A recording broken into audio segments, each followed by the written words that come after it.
Welcome. This is a continuation of the virtual coaching session on the topic of assumptions and risk. I'd like to start with a little bit of a review of what you covered during the PMDPro1 course on risk response strategies. And I'd like to remind you that there were 4 responses that we discussed. One is avoidance, another is transference, a third one is mitigation, and a fourth one is acceptance. And these are sequenced A, B, C, and D because I'm going to ask you or give you 4 scenarios and ask you to choose which one you think is the correct answer. So just mark down your answer and then I'll review the correct answers at the end. The first scenario,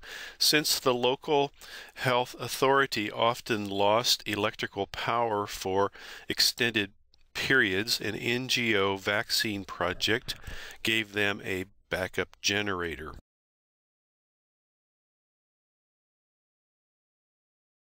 Number 2, an advocacy NGO canceled a public awareness campaign because of the high likelihood that the issue might be politicized in an approaching local election.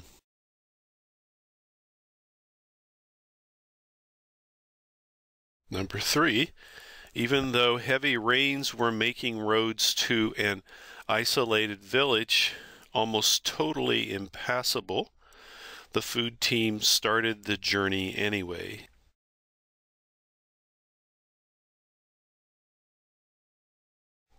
And finally, number 4, instead of incubating their own baby chicks, a project manager decided to buy day-old chicks from a commercial chick hatchery. The correct answers are C, A, D, B. Let me go over them one by one briefly.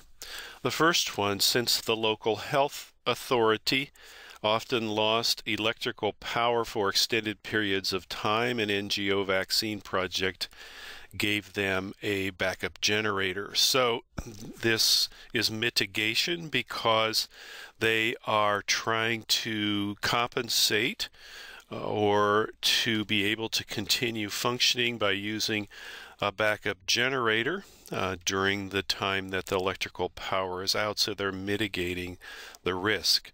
The second one, an NGO canceled a public awareness campaign because of high likelihood that issues would be politicized in an approaching election.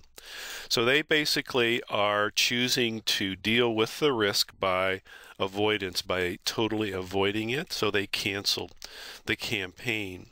Third one, even though heavy rains were making roads to an isolated village almost totally impassable, the food team started the journey anyway. So there was a risk that they might get stuck or not be able to make it to their destination, but they decided that they would take that risk, they would accept it, and that they would start the journey anyway and deal with the consequences as they arose. And then finally, number 4, instead of incubating their own baby chicks, a project manager decided to buy day-old chicks from a commercial hatchery. So basically, they have transferred the risk that would come with incubating their chicks to another vendor, and they're purchasing the chicks instead of raising them themselves. Think about and answer this question. Is every risk an assumption?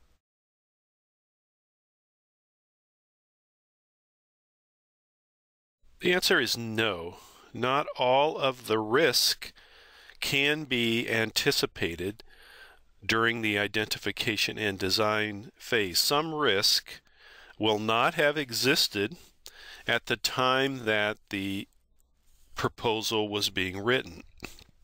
For example, there could be a rare earthquake, something that doesn't happen very often, or a sudden movement of refugees. Okay, so that even though every assumption is likely to become a risk, or remember that I said 99% of them would.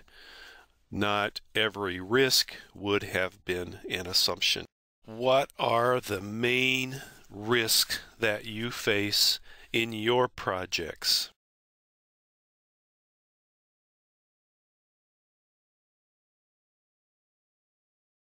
I've made a list of some of those risks, and if you will remember back to the section on assumptions, you'll see that most of these are the opposite or the negative of what I listed in assumptions. So hopefully you will see that there is a strong connection between assumptions that appear on the log frame during the identification and design phase, during the proposal writing process, and then what become risk later on. Having talked about assumptions and risk and the relationship between the two, I will now draw some conclusions and wrap up this module. Answer this question: when is the best time to start a risk register?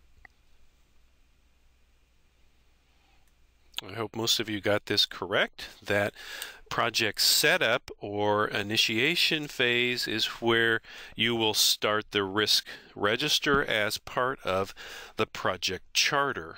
And as you recall in the PMDPro1 course, this is what a project charter, part of what a project charter would look like, and you see that the risk assessment section is here, and of course I said it could be a separate document. Second question I'd like to ask you is, what's the relationship of risk to the planning phase?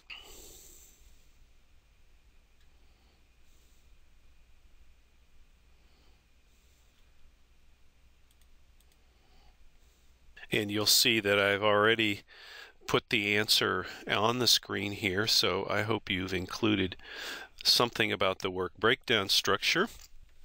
I would also say that since some risks were unknown during the identification and design phase, they were not considered as part of the log frame and proposal, so they have to be included once you start doing the more detailed planning.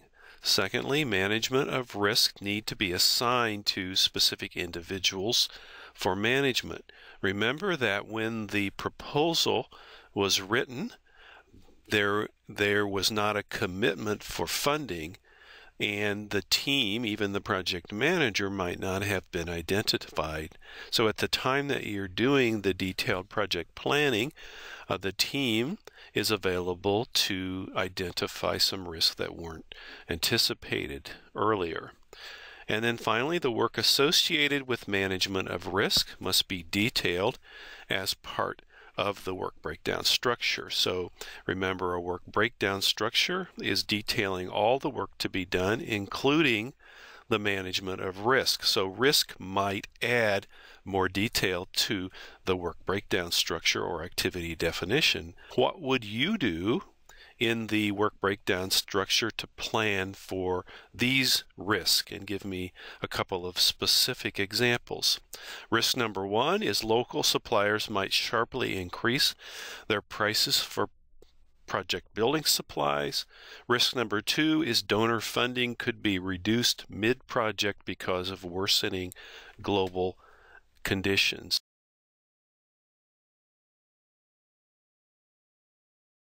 I'm going to give you a couple. One is alternative suppliers could be located to counteract the increase in prices by a particular supplier. Second one would be that you could agree upon scope reduction if you had a problem with the overall economic conditions. And there could be many more answers that come up here. Changes are necessary in the work breakdown structure to compensate for risk. All right, let me just review what I call 7 golden rules about risk. First of all, you should make risk part of the project. I hope we made that clear, that risk should at least come in During the project setup, often there are criteria in the proposal identification and design processes that ask you to analyze risk. So risks need to be identified early on. They need to be carefully analyzed and understood, and then there needs to be a prioritization process. We showed you a quantitative method, communicating about those risks to the voices, the stakeholders in the project, clarifying the ownership, especially who's going to work toward the management of those risks, and then to take action, especially if those risks become issues. Finally, I'd like to ask you this question of application. How will you use assumptions and risk in your ongoing work?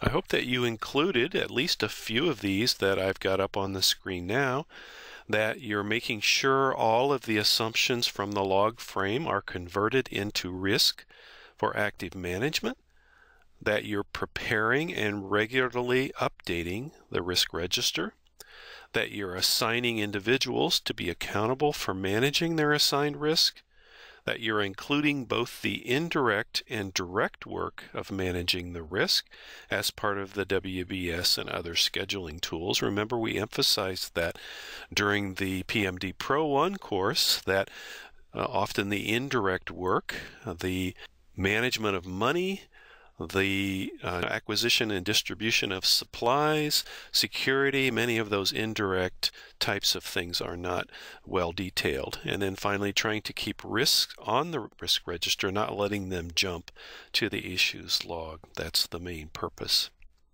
I hope this has been useful. And if you have any questions, that you'll be able to contact someone who can provide more clarification. Remember that PMD Pro needs to be applied to be effective, so just do it.